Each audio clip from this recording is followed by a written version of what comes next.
Assalamualaikum warahmatullahi wabarakatuh.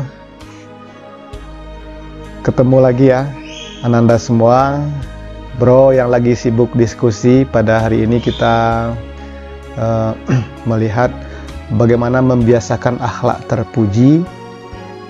Hari ini kita hanya melihat dua, ikhtiar dan tawakal. Ini sangat penting dilakukan karena ini menyangkut dengan bila seseorang telah berikhtiar dan bertawakal dalam hidupnya, dia akan menemukan kesuksesan. Kalaupun nanti dia menemukan ketidakberhasilan, itu bukanlah kegagalan. Nah, sebelum itu kita mulai, Anda semua coba lihat kepada slide ini. Kita berharap nanti dari materi ini, Anda semua bisa menganalisa apa itu pengertian, apakah dalilnya, adakah contohnya, bagaimanakah dampak positifnya ikhtiar itu dan tawakal di dalam hidup. Nah, oke, kita lihat materi berikutnya ya. Nah, sekarang kita mulai dari ikhtiar. Ikhtiar itu menurut bahasa dia berarti sebenarnya memilih. Dia diartikan juga sebagai berusaha. Jadi karena dia memilih itu adalah bentuk dari usaha yang dia lakukan. Karena pada hakikatnya orang sedang berusaha adalah sedang memilih. Nah, coba lihat gambar semut itu ya. Walaupun itu beban yang didukungnya jauh lebih besar daripada dirinya, dia 4 ekor itu. Nah, itu adalah ikhtiar. Dia berusaha. Dia tidak peduli itu berhasil atau tidak. Itu berat atau ringan, tidak masalah bagi dia. Penting dia berusaha mengangkat itu, dan itu adalah ikhtiar. Nah, karena itu menurut ikhtiar itu menurut istilah adalah usaha seseorang baik dengan perilakunya, sikapnya atau perbuatannya untuk mendapatkan apa yang dikehendakinya dengan menggunakan kemampuannya, keterampilan yang dimilikinya untuk mencapai tujuan yang diharapkan asal sesuai dengan tuntutan syariat Islam. Itulah disebut dengan ikhtiar. Di ikhtiar itu adalah usaha maksimal yang dilakukannya. Nah, ikhtiar itu dianjurkan oleh Allah kepada seorang muslim. Nah, ada firman Allah dalam surat Ar-Ra'd ayat 11. Nah, ini bukti bahwasanya ikhtiar itu disuruh oleh Allah. Innallaha la yughayyiru ma biqaumin hatta yughayyiru ma bi anfusihim. Sesungguhnya Allah tidak akan mengubah keadaan suatu kaum sampai mereka mengubah keadaan yang ada pada diri mereka sendiri. Jadi keadaan diri kita itu berubah disebabkan oleh kita merubah. Tidak bisa menunggu takdir dari Allah. Di kita yang mengubah, kita yang berusaha, kita yang melakukan dengan kemampuan yang kita miliki, dengan ikhtiar yang kita miliki, barulah Allah juga ikut mengubah. Jadi perubahan yang diberikan Allah itu disebabkan oleh ikhtiar yang kita lakukan. Nah, lihat lagi dalam firman Allah dalam surat Al-Jumu'ah ayat 10. Ayat Al-Jumu'ah ayat 10. Fa iza qudiyatis shalah fantashiru fil ardi wabtaghu min fadlillahi wazkurullaha katsira la'allakum tuflihun. Apabila kamu telah menunaikan salat di sini maksudnya adalah salat subuh ya, Anda semua maksud salat subuh. Fantashiru, bertebaranlah fil ardi, di muka bumi. Setelah kamu bertebaran untuk apa? Bertebaran itu wabtaghu min fadlillahi. Carilah karunia Allah dengan sebanyak-banyaknya. Wazkurullaha katsira, dan ingat Allah sebanyak-banyaknya supaya kamu beruntung. Selesai salat subuh, bertebaran di muka bumi. Artinya ayat ini kita menyuruh kita bangun pagi, bangun subuh, salat, kemudian cari rezeki. Nah, cari rezeki itulah yang disebut dengan ikhtiar. Nah, ini dasarnya firman Allah, ikhtiar itu di dalam Al-Quran. Nah, ingat ini Ar-Ra'd ayat 11 dan Al-Jumu'ah ayat 10.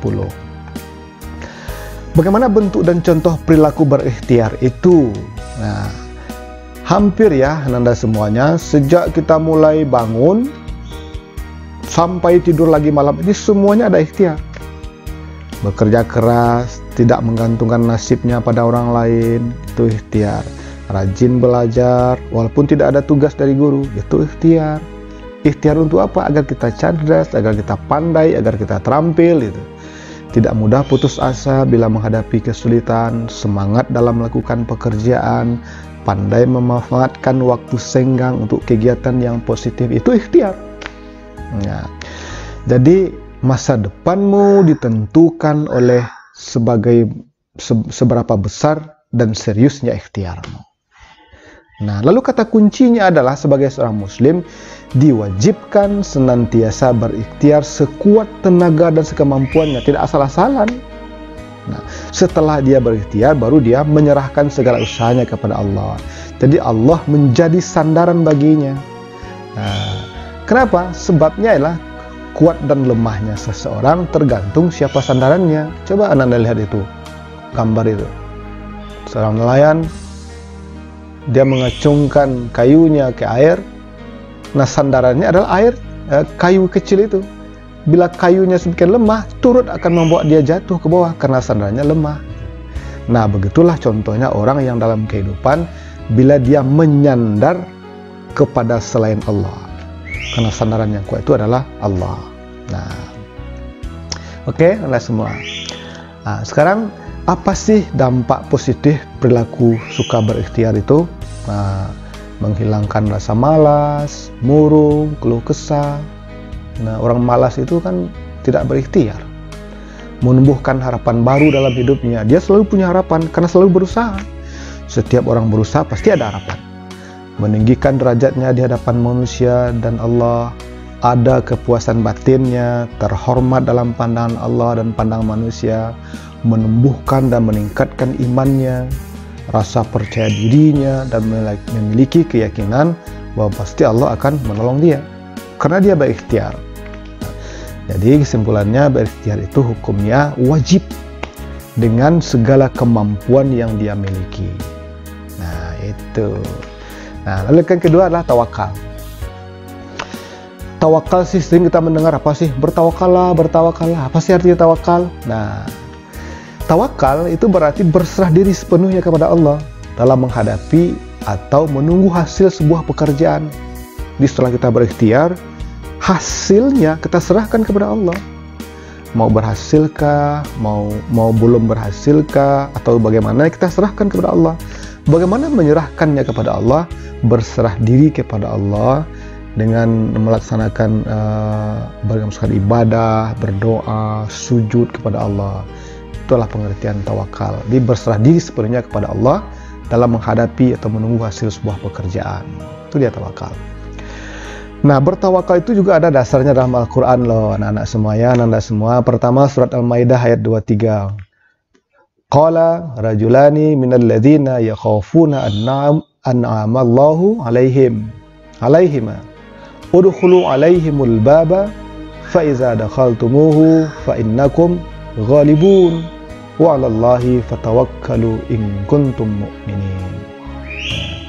Berkatalah dua orang di antara orang-orang yang takut kepada Allah, yang Allah telah memberi nikmat kepada keduanya. Serbulah mereka dengan melalui pintu gerbang kota itu, maka bila kamu memasukinya, niscaya kamu akan menang. Nah, kata kuncinya, wa 'alallahi fatawakkalu in kuntum mu'minin. Dan hanya kepada Allah lah hendaknya kamu bertawakal jika kamu benar-benar orang yang beriman. Nah, jadi berusaha dulu, hasilnya serahkan kepada Allah. Lalu ada surat Ali Imran ayat 159. Fabima rahmatim minallahi linta lahum walau kunta fazzan ghalizal qalbi lan faddu min hawlik fa'fu anhum wastaghfir lahum wasyawirhum fil amr fa iza azamta fatawakkal 'ala Allah innallaha yuhibbul mutawakkilin. Nah, kata kuncinya di sini adalah fa iza azamta fatawakkal 'ala Allah. Bila kamu telah membulatkan tekad, fatawakkal 'ala Allah. Bertawakallah kepada Allah. Kenapa? Innallaha yuhibbul mutawakkilin. Allah itu amat mencintai orang-orang yang bertawakal. Nah, jadi kalau kita sudah serahkan hasilnya sepenuhnya kepada Allah, mau berhasil, mau tidak, yang penting ya kuncinya usahanya, ikhtiarnya maksimal dulu. Nah, serahkan hasilnya kepada Allah. Itu namanya disebut dengan bertawakal. Nah, lalu bagaimana sih contoh perilaku bertawakal itu? Nah, ini seorang sahabat Nabi, dia meninggalkan untanya tanpa diikatkan pada sesuatu, dilepaskan saja begitu. Nah, lalu Nabi bertanya, kenapa kamu tidak ikatkan? Orang itu bertanya menjawab kepada Nabi, saya sudah bertawakal kepada Allah ya Muhammad. Nah, Rasulullah tidak dapat menyetujui cara berpikir seperti itu. Lalu apa kata Nabi? Ikatlah dulu untamu, baru setelah itu bertawakal. Nah, itu kisah sahabat. Nah, jadi sebab itu Anda semua lihat nih dalam gambar ini, tawakal itu bukan hanya untuk meraih kepentingan dunia. Tawakal bukan hanya untuk meraih manfaat dunia atau menolak bahaya dalam urusan dunia, namun tawakal juga dalam urusan akhiratnya untuk meraih apa yang diridhoi oleh Allah. Kita tidak bisa bertawakal kepada Allah supaya kita masuk surga, tapi sholat tidak, puasa tidak, berbuat baik tidak, tidak bisa bertawakal. Oke? Nah, sekarang lihat berikutnya ya. Bagaimana keuntungan dan dampak perilaku positif bertawakal itu dalam kehidupan? Pertama, meningkatkan keyakinan dan keimanan kita kepada Allah, memperoleh ketenangan dan keteraman jiwa ya, karena kita sudah menyerahkan hasilnya kepada Allah, mengurangi beban pikiran karena yakin manusia hanya berusaha, Allah yang menentukan, mengurangi kejahatan dan tindak kriminal karena dia percaya apapun yang dia lakukan itu sudah ditakdirkan oleh Allah, memperoleh keteguhan hati, menyadarkan bahwa dirinya lemah dan mengakui kekuatan Allah yang mengatur segala-galanya. Itulah dia manfaat bertawakal itu dalam kehidupan. Maka oleh sebab itu Anda semua berusaha dengan maksimal, kemudian hasilnya bertawakal kepada Allah. Nah, gitu. Nah, jadi kuncinya adalah ikhtiar dulu, tawakal kemudian. Jangan tawakal dulu, baru setelahnya ikhtiar, ya terbalik. Nah, berusaha dengan maksimal dengan ilmu yang dimiliki, tenaga yang dimiliki, kerajinan, ketekunan, barulah bertawakal. Nah, karena kedua-duanya merupakan perintah dari Allah, maka siapa yang melakukan kedua-duanya, insya Allah dia akan mendapatkan kelapangan, kebahagiaan di dalam hidupnya. Oke, Anda semua. Nah, semoga apa yang kita sampaikan hari ini bermanfaat. Terima kasih. Oke, Assalamualaikum warahmatullahi wabarakatuh.